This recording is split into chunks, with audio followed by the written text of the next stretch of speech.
pembangunan yang berwawasan lingkungan. Kenapa kita harus membangun berwawasan lingkungan? Karena jangan sampai tujuan kita adalah memperbaiki kehidupan dengan pembangunan, tapi malah sebaliknya merusak kehidupan. Di mana memang pembangunan tidak lepas dari ekses negatif. Di saat membangun, jangan membabat pohon, jangan mengalihkan fungsi lahan tersebut, baik fungsi hutan, fungsi sawah, ataupun yang lainnya.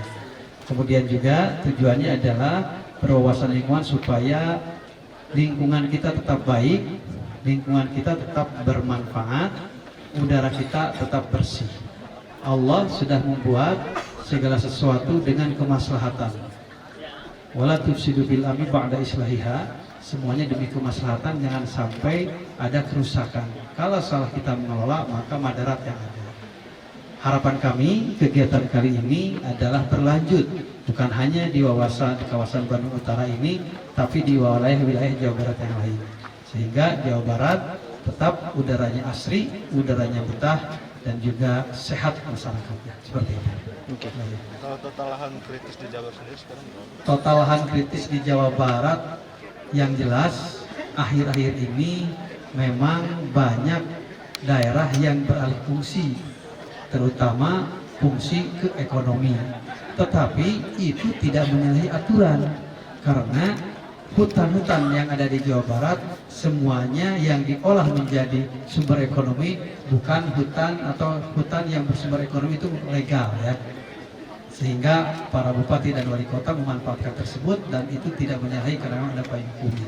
Itu yang sering saya sampaikan, karena banyak yang bertanya, seperti kemarin di Garut ada banjir, itu ada alih fungsi hutan di hulunya. Tetapi alih fungsi hutan itu memang hutannya bukan hutan abadi, tetapi hutan yang bisa dialih fungsikan untuk sumber ekonomi.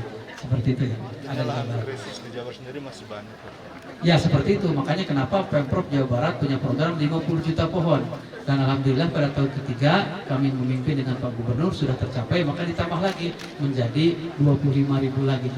Jadi 75 juta pohon selama kepemimpinan kami. Dan itu belum terpenuhi. Insya Allah pada akhirnya di saat kepemimpinan kami berakhir, 75 juta pohon akan tercapai. Paling banyak di wilayah mana Pak Wagub kalau boleh tahu? Kalau saya tidak bisa menyebutkan, tetapi ini merata di seluruh wilayah Jawa Barat, terutama di wilayah-wilayah yang memang dianggap dulunya hutan, sekarang sudah tidak hutan lagi karena keperluan pembangunan, keperluan perumahan masyarakat sekitar, dan juga keperluan ekonomi. Termasuk di daerah-daerah dianggap bagus untuk tanaman sayuran, itu juga ada beberapa alih fungsi, tapi sekarang dikembalikan lagi oleh pemerintah. Seperti itu. Sasaran sekarang ke pondok pesantren juga salah satunya. Nah justru itu saya merasa bangga ya, terima kasih kepada pondok pesantren Baitul Hidayah ini yang telah bisa bekerja sama, karena tidak semua pondok pesantren bisa bekerja sama dengan pemerintah dalam hal penanaman hutan. Biasanya bekerja sama masalah pendidikan saja, tapi ini bekerja sama dengan masalah hutan yang lain daripada yang lain. Kepemimpinan saya sudah hampir 4 tahun, baru kali ini ada MOU ya, pesantren masalah hutan. Kalau MOU masalah koperasi, MOU masalah perdagangan dan yang lainnya itu sudah biasa, tapi dengan masalah hutan baru yang dilaksanakan di sini. Saya merasa bangga dan ucapkan terima kasih. Mudah-mudahan ada pesantren-pesantren yang lain yang bisa bekerja sama dengan pemerintah dan juga komunitas-komunitas pemerhati lingkungan yang bisa membantu pondok pesantren dalam menjaga lingkungan ini bersama-sama dengan pemerintah. Perizinan akan ditinjau ulang nggak Pak?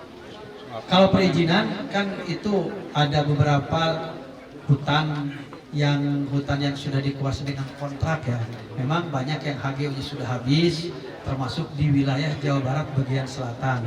Ini pun menjadi pemikiran kami, jangan sampai hutan itu terlantar, ku pengusaha dimanfaatkan, sementara ku rakyat ulah. Maka ini yang sedang dibahas dan bersama-sama dengan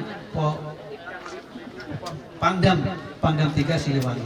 Jadi Pangdam 3 Siliwangi sedang berusaha untuk melegitimasi pemanfaatan hutan ataupun kontrak-kontrak yang sudah terlantar dimanfaatkan oleh masyarakat.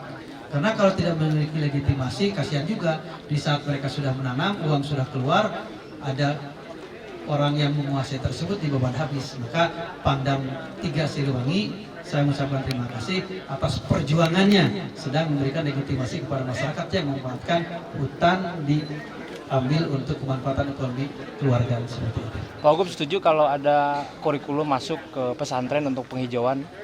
Ya sebenarnya di pesantren itu masalah penghijauan itu sudah dengan sendirinya, karena kan kita cinta itu harus cinta kepada Allah, cinta kepada manusia, cinta kepada lingkungan, baru rasa cinta kita itu sempurna. Cinta kepada Allah dengan meningkatkan ibadah, cinta kepada sesama manusia dengan meningkatkan persatuan dan kesatuan, cinta kepada lingkungan dengan memelihara lingkungan dengan baik sehingga lingkungan tidak marah alias tidak ada bencana. Di pesantren diajarkan tinggal menguatkan saja tentang hal semacam itu dengan metode dan inovasi yang lebih bagus lagi sehingga para santri di samping menerima ilmu juga melaksanakan. Oke, terus Hatur nuhun, Pak Wagub.